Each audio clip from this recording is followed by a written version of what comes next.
Hello, this is Kyrasis, and in this Blood Death Knight video, I will be doing a dungeon commentary over a plus 28 Fortified Neltharus key I did a little over a week ago.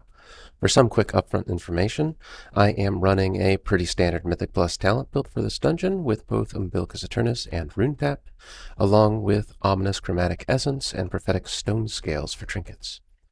Furthermore, if you want to see the intended route I was going to be using for this dungeon, a link is provided in the video description below.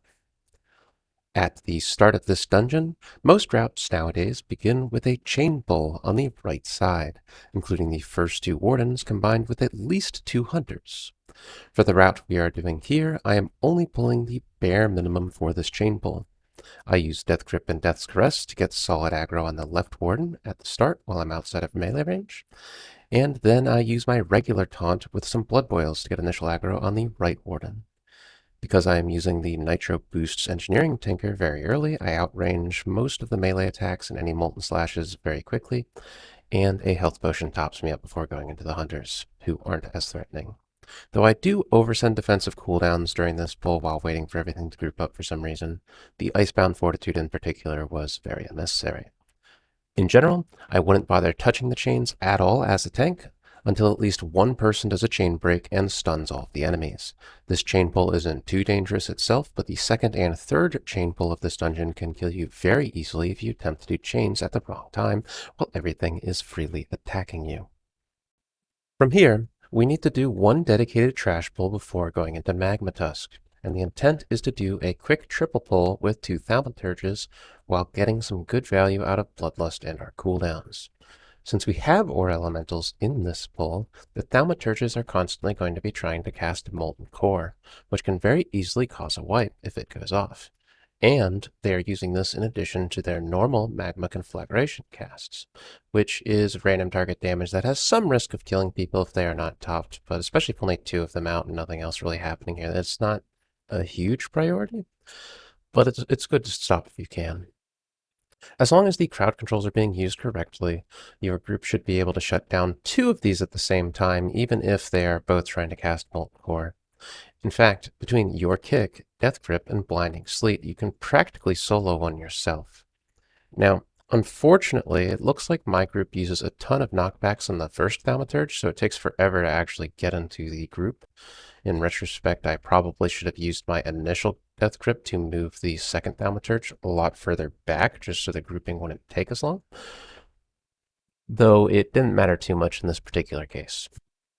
Now, once both Thaumaturges are dead, everything else is pretty much a standard auto attack mob, so you can chain it into the next pull at any time. But just be aware that these packs can get a bit dangerous if they are pulled in large enough numbers for you. If you need to, you can also outrange the Spine Crusher's Tank Buster ability, and it does not recast when you do that. It hits reasonably hard, though for the most part you can usually face tank them, unless you're already in a bad spot. From here on out, you can technically take all of the remaining trash mobs into Magma Tusk, as I was going to do in this instance. There's still 1 Thaumaturge remaining, but you can mostly solo it with your own crowd control, and you have the rest of your group's crowd control available to shut it down if you need it. However, in this particular case, we decide to kill the Thaumaturge before pulling everything in the boss, just because things are seeming a little hectic. It even manages to get a cast of Molten Core off because of an Unsoothed Enrage, though the resulting Molten Elemental appeared to be bugged for some reason and wasn't really doing its fire damage aura at all, which was confusing us for a little bit, causing us to delay going into the boss even more after the Thaumaturge was dead. It is important to note that if you do have a Molten Core cast go off that transforms an Ore Elemental into a Molten Elemental, the Molten Elementals will not give any trash count anymore. So you will be missing out on 3 trash count whenever this happens if you don't make any routing adjustments. So that's just something to keep in mind. As for Magma Tusk himself, you are generally going to want to tank Magma Tusk a little ways away from the wall, if at all possible. And because the lava pool spawns are based off of player positioning, and because they can target you, you will want to be outside of his hitbox so that any lava that does drop on you will not reach the center of the boss's hitbox. For the large majority of this fight, you will not be moving Magma Tusk around. Ideally, you are only going to be moving him for a few seconds after each charge happens to get him out of lava and into a more convenient position. But beyond that, moving the boss will only complicate things for the rest of your team and increase the risk of you accidentally moving Magma Tusk into a freshly spawned lava pool for empowered damage, or just messing up your group's positioning to better deal with the frontals and charge positioning. It's also important to note that these lava pools can be pretty deep under Magma Tusk and not actually affect them. They have to be on the center of his hitbox to actually give him the empowered damage.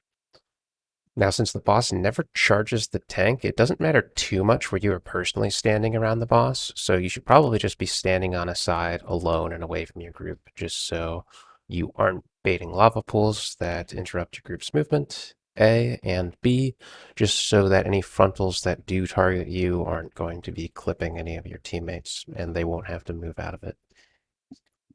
At the end of the day, you don't have too much personal control over where Magma Tusk goes. So you, for the most part, just need to trust that your teammates are going to charge him in good directions in order to not get surrounded by lava. Trying to preemptively move to the side of his charge destination can also help you quickly reposition Magma Tusk while minimizing his time in the lava. Also, if you want to get good AMZ value, you're going to want to try to hit as much of your group as possible when Magma Tusk is applying his dot to the group. The initial cast damage itself is reasonably higher than the tick damage of the dot itself, so that the initial cast is really where you're going to get most of the value. The lava pools on the ground also don't do all that much damage yourself, so if there's any good reason you have to cut through the lava pools, you shouldn't be too shy about going through them. It's not really that big of a deal, and this is also true for non-tanks, where if you have to run into a wave or stand in the lava pool for a little bit, the wave's going to kill you instantly, while the lava is just going to do some trickle damage that isn't too big of a deal. After Magma Tusk is dead, you're going to have a long walk ahead of you, and it is going to be very tempting to use movement speed cooldowns. However, you may want to consider saving at least some of those cooldowns for the next chain pull, since it has a very long setup time, and those cooldowns can be used to minimize melee attacks that you take. Since I don't kill Lahar in my initial chain pull of the dungeon, which some groups do, he has a long patrol, and he can be in a number of places depending on your Magma Tusk kill timing.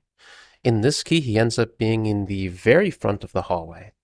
If this were a Sanguine week, there's some value in weakening Lahar by about like 20 or 30% before moving into the rest of the chain pull so that he for sure dies with the rest of the enemies in the pull and doesn't get healed up to full health.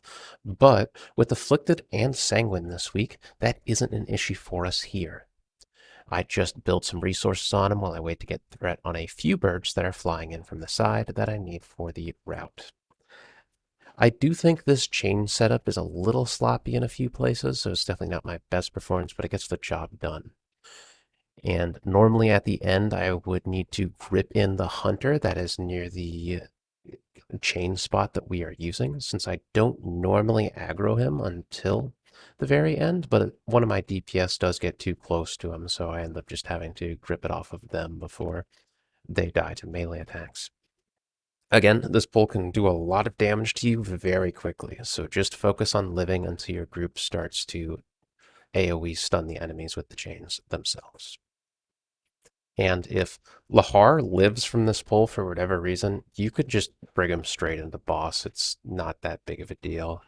In this case, the only reason why we're delaying pulling Lahar into Chargath for a little bit is that in order to get complete count, we need at least 2 birds that are flying near the top of this room, so I'm just waiting for those to get pulled and helping pull them a little bit myself.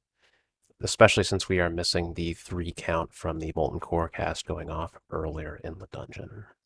As for Chargath, he isn't a very exciting boss for tanks, especially in Phase 1 where you'll mostly just be tanking him near the middle of the room, while your group handles a furthest target bleed debuff, and a very easy to dodge fire wave. Your only half-decent AMZ opportunity is going to be using it on players when the spears go out, since ticks of these spawning lava pools are not always avoidable, but even then it has limited value. The general strategy is for one player to break a chain instantly, and then you want to break additional chains as soon as the previous dot fades.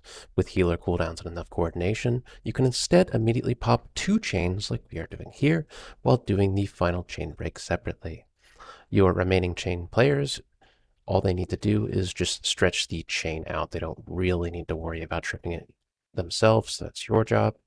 The ticking damage you take from the boss while you are inside of his circle is mostly harmless to you, though it has the ability to kill other members of your group, so try not to be too erratic when moving the boss.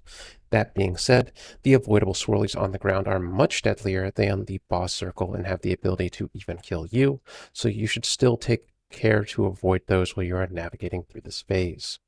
After that, the boss takes 50% more damage for a short period of time on the third chain break, so if you are using Beacon to the Beyond or other such trinkets or effects, this is a prime opportunity to send those things here.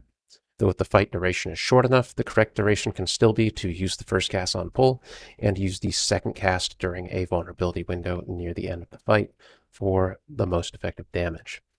After that, it is just rinse and repeat until Chargath dies. The main disaster scenario here is that someone dies with a chain, which gives you no way to stun the boss during the intermission. If this happens, the group will get a gigantic dot at the end of the boss's fixate ability. If you know you are going to get this gigantic dot ahead of time due to a death, or also sometimes you can just get a bug that makes no chain spawn at all, it is not impossible for your group to live it.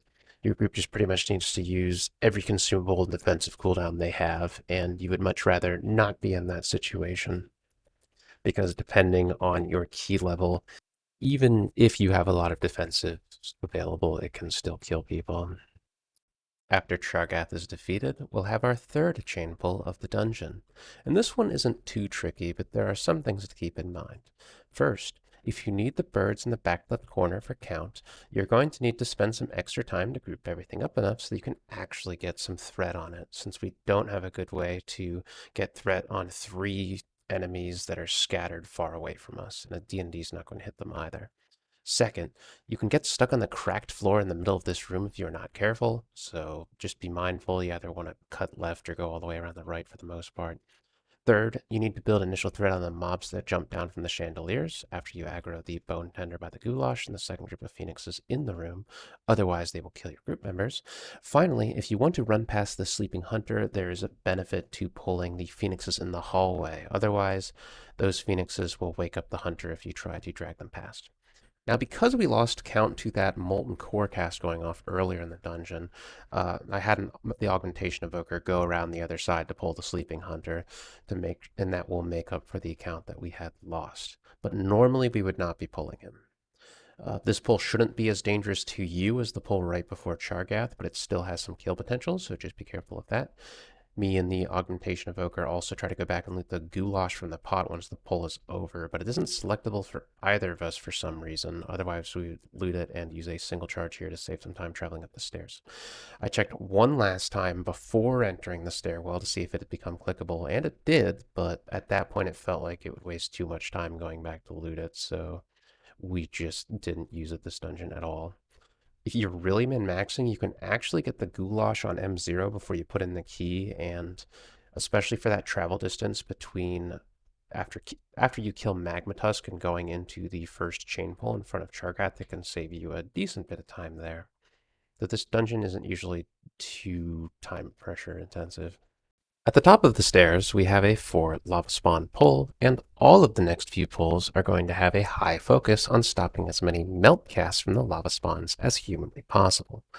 It is the main threat in this entire section until we get to the third boss, and the lava spawns are also the main thing that are limiting our pull speed outside of this first pull at the start at the top of the stairs, where we do need to kill everything before moving on. The next patrol is very easy to skip, and I would never suggest killing that as well. Most of the non-lava flare enemies are not dangerous in this section as long as people are avoiding ground AoEs and frontals, but bone splitters are an exception.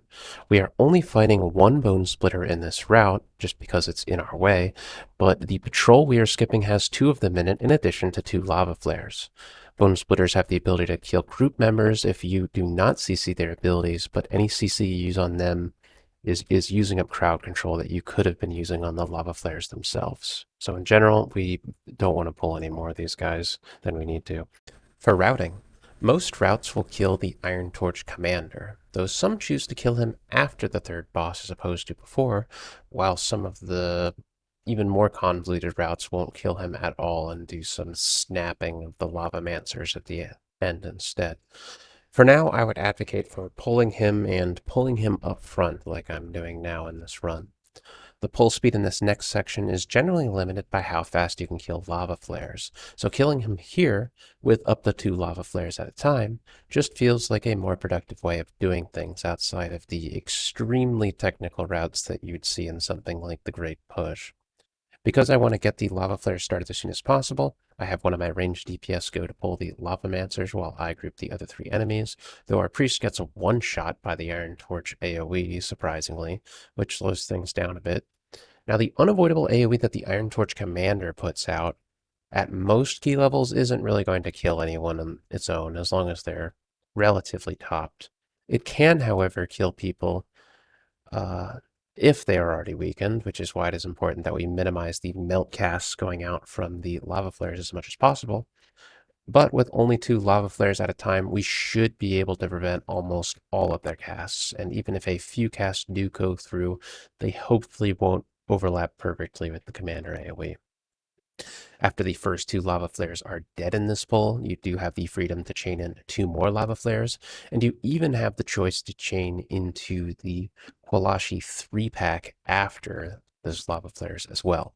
Though it's safer to have the commander dead before you do this, since the Qualashi Blacksmith will just be another source of unavoidable AoE, and it can just make it more likely that you have a bad lineup of abilities going out that kill your DPS or healer. In this case, I believe our priest dies by standing in lava accidentally, while our augmentation dies shortly afterwards to a stray melt cast going off at the wrong time. In this case, we do battle res the priest over the augmentation evoker, since an augmentation evoker with a DPS down isn't particularly valuable, so we just have him run back. It's also important to note that the blacksmiths have a very high damage tank buster and tank debuff that you need to be respecting in this section. So just keep that in mind. They're pretty much the only thing in this section that is going to be doing a noticeable amount of damage to you, but it is a lot. For the one bone splitter that is pulled in this section, Blood Death Knights have a lot of single target stops available due to Death Grip. So in addition to kicking the lava flares, you should be making sure that the bone splitter doesn't get any casts off while it is alive, because those casts do have a high possibility of killing someone should they ever get a successful cast off. Beyond that, this section is mostly just rinse and repeat. Kill 2 lava flares and move on to the next 2 lava flares. And for the last 2 lava flares in particular, if you have death grips available, you can grip one or both of them up just to make it a lot easier to begin shutting them down and to begin focusing on them. Though, since you're at the end of your pulls with those last 2 lava flares on the ground floor, you might want to just focus damage on the blacksmith if you're pretty sure no one's going to die to the lava flares at that point. In my case here, I have 1 death grip available to ring 1 lava flare up, and then I just make sure to get threat quickly on the blacksmith and lava flare coming up at the top of the stairs. Regardless of where the patrol is on the bottom, pulling the mobs up like this is not going to pull that back. And if you, for whatever reason, were pulling them back down the stairs, again, they should be hugging the stairwell enough that they won't be aggroing it either. So you don't really need to worry about those for the most part. Now, the fancier routes for this dungeon, things that you see in TGP, does have people like kind of invising into this arena and using a mix of skips and avoidance abilities to get out.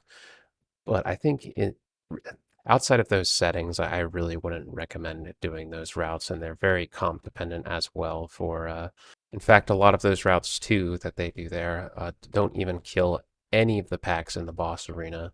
So it really compacts the amount of space you have to fight the boss, and it also makes it that without a high amount of coordination and specific ability usage, you won't be able to get out of the boss arena without dying, which was something people did earlier in the seasons, but not now. And I wouldn't recommend it right now either myself. I think it's more worth it to just clear.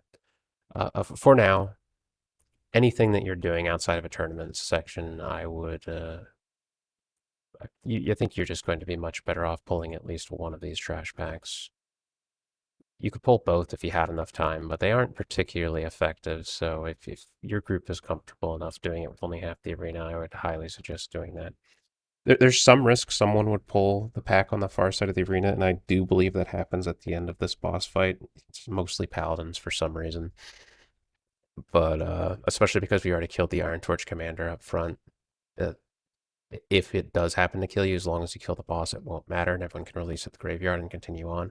Or it's I wouldn't throw in the towel if it does pull in, because if you are able to focus down the lava flares fast enough and heal through the extra unavoidable damage coming from the blacksmith, it is recoverable if it does happen to you.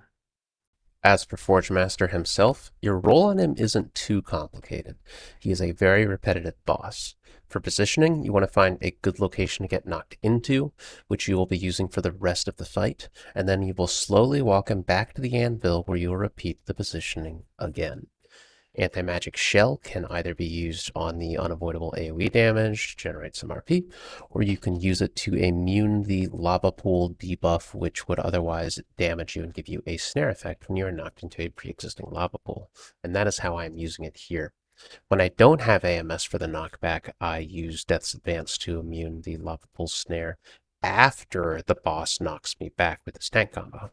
Death's Advance can immune the boss's initial knockback from the tank combo, and there are some cute tricks that you can do with that if you want, but I honestly don't think it is worth doing, mostly because you can't Death's Advance every single one, so I think the consistency is just more important, and you aren't really losing significant uptime on the boss in either case. The best anti-magic zone opportunity you will have in this fight is during the unavoidable AoEs. Just communicate with your healer to use it when they are not also using cooldowns. I have this square marker down as well, just to show my group where I'm going to place it. There are some weird line of sight issues you can have on top of this elevated platform, just because sometimes you can't see the areas on the stairs or a little bit below, which is why I just put it at the edge of that top elevated circle, so I know for a fact that I'll always be able to hit that location.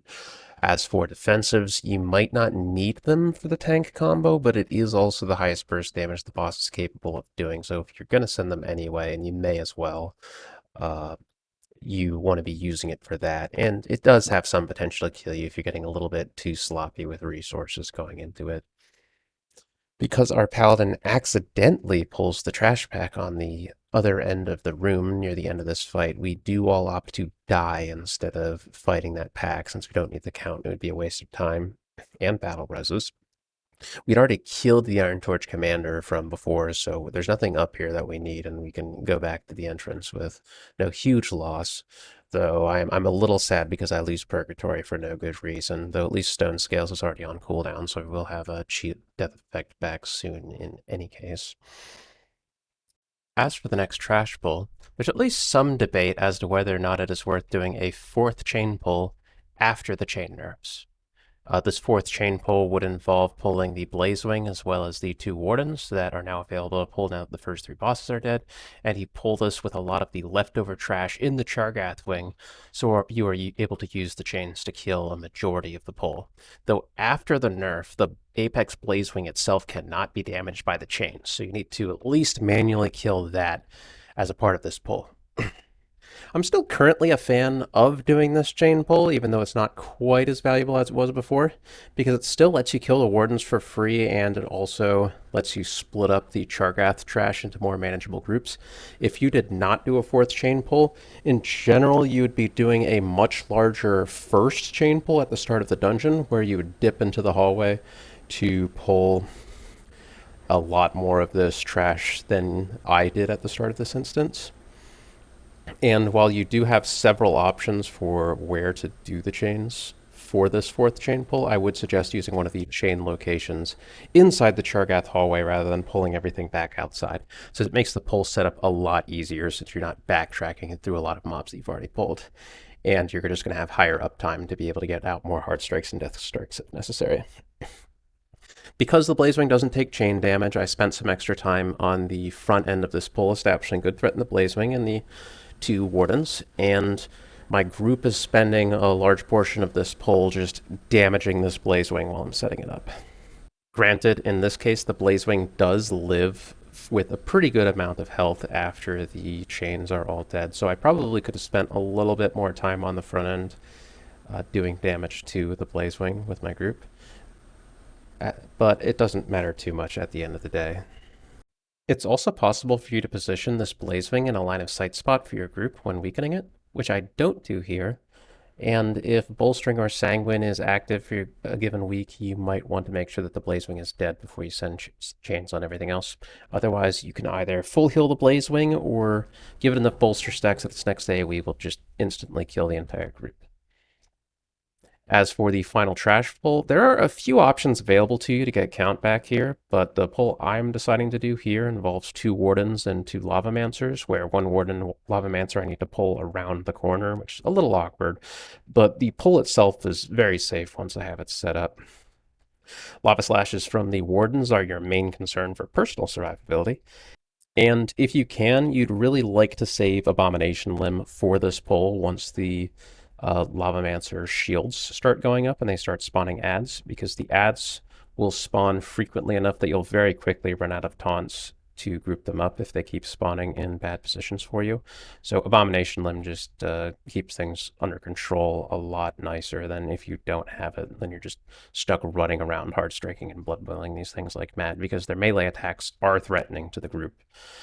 But assuming that none of the Lavamancers get off melee attacks on your group, the only threat to your group is if both of the Lavamancer shields explode at the same time.